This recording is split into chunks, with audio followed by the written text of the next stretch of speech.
52 sena ilu, eżattament f'ċerimonja fi Pjazza San George il-Belt Valletta, pajjiżna dak iż-żmien b'George Borch Olivier bħala Prim Ministru ingħatalu d-dokument ta' Kostituzzjoni li jagħmel lil pajjiżna indipendenti u sovran. Pass importanti għall-iżvilupp politiku ta' pajjiżna, pass li wasal wara sforzi li għamlu missirijietna, minn sforzi li sfaxxaw meta pruvaw jieħdu r-ridni f'idejhom, il-protesti għall-inġustizzi tal-Gvern Ingliż fejn inxteret id-demm terba' Maltin u ftit snin qabel is-sena tal-Indipendenza, l-istrajk nazzjonali b'risposta assenzji tal-Gvern Ingliż. Ftit snin qabel l-indipendenza, kien hemm żewġ għajtiet differenti miż-żewġ partiti politiċi ewlenin ta' dak iż-żmien.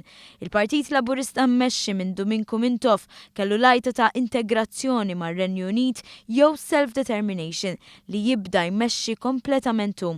Min-naħa l-oħra l-Partit Nazzjonalista immexxi minn George Borch Olivier kellu lajta tal-indipendenza bi stil li l-Ingliżi jibqgħu pajjiżna. Wara li m'għaddix ir-referendum għall-integrazzjoni sħiħa mar-Renju Unit, il-pass li miskin li pajjiżna jażel it-triq ta' indipendenza. Fl-1962, il-Gvern immexxi minn Borch Olivier għamel talba formali sabiex pajjiżna jsir indipendenti. Kienet sena wara li waqt konferenza f'Londra tħabbar li Malta kienet se tingħata l-indipendenza. Kapitlu ġdid fl-istorja ta' pajjiżna wara storja ta' ħakma barranija.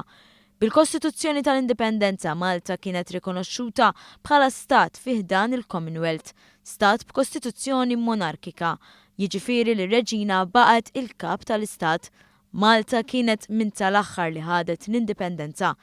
Kien mument li beda paġna ġdida għal pajjiżna, kien l-ewwel pass għal dak li segwa wara.